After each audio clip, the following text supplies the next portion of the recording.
IMF보다 더 끔찍한 대공황급 위기, 일본과 비교하며 한국 부동산의 미래를 예측한다. 안녕하세요. 한국개선협회 채널입니다. 요즘 뉴스를 보면 IMF보다 더 끔찍한 위기가 온다.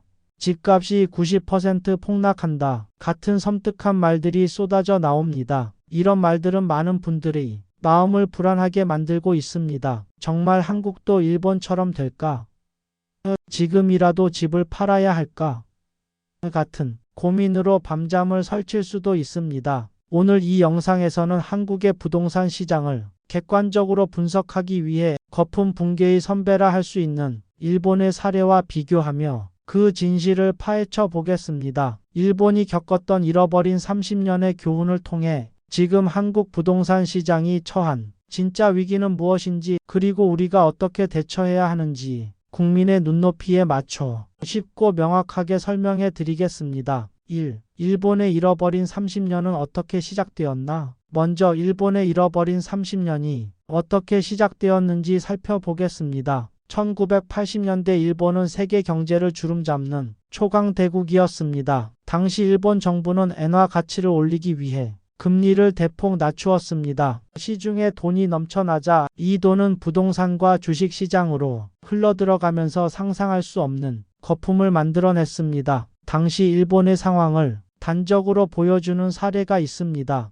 도쿄의 작은 땅덩이. 한때 도쿄 황궁의 땅값은 미국의 캘리포니아주 전체 땅값보다 비싸다는 이야기가 돌 정도였습니다. 작은 땅만으로도 상상 이상의 가치를 인정받았죠. 토지 신화의 맹신. 일본 국민들은 땅값은 절대 떨어지지 않는다는 토지 신화를 굳게 믿었고, 은행들은 이런 분위기에 편승해 무분별하게 대출을 남발했습니다. 하지만 1990년대 초 일본 정부가 금리를 올리고 대출 규제를 강화하자 거품은 한순간에 터져버렸습니다. 땅값과 주식은 폭락했고, 무리하게 대출을 받아 집을 샀던 수많은 사람이 빚만 남은 채 힘든 시기를 보내야 했습니다. 이것이 바로 일본이 30년간의 장기 불황을 겪게 된 배경입니다. 2. 한국 부동산 일본과 무엇이 다른가? 그렇다면 지금 한국의 상황은 일본의 과거와 얼마나 닮아 있을까요? 그리고 무엇이 다를까요? 초저금리 시대의 대출. 일본이 버블을 만들었던 것처럼 한국도 지난 몇 년간 초저금리 시대에 막대한 양의 돈이 시장에 풀렸습니다. 영끌과 비투. 집값이 계속 오를 것이라는 믿음 아래 영혼까지 끌어모아 영끌,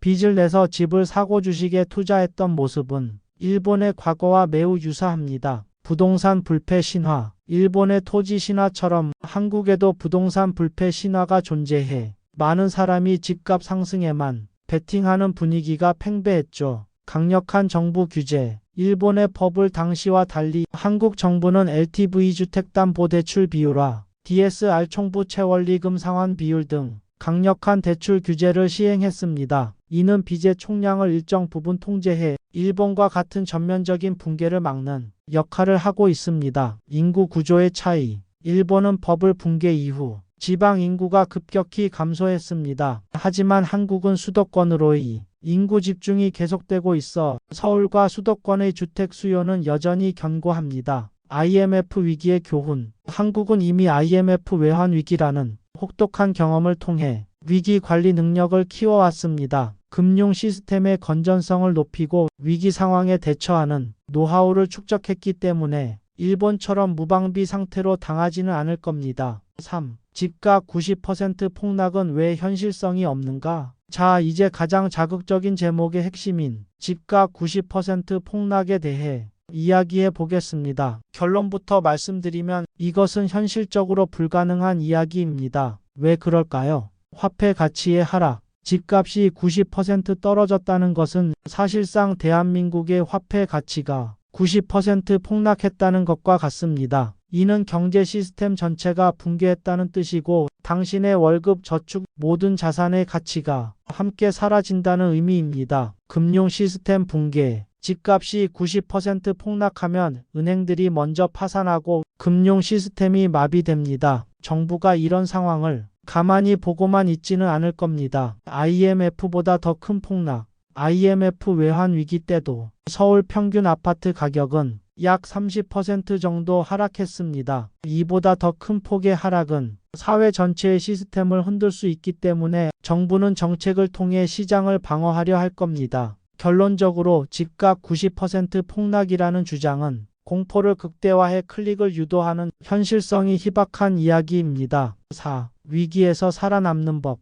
그렇다면 우리는 이 위기 앞에서 어떻게 해야 할까요? 일본의 사례에서 보았듯 진정한 위기는 갑작스러운 폭락보다는 장기적인 경기 침체와 자산 가치 하락에 있습니다. 공포에 떨며 섣부른 결정을 내리는 대신 똑똑한 국민으로서 현명하게 대처해야 합니다. 첫째, 감정적인 공포에서 벗어나세요. 자극적인 제목의 뉴스나 영상에 휘둘리지 마세요. 전문가들의 분석을 객관적으로 찾아보고 데이터에 기반한 정보를 얻으려 노력하세요.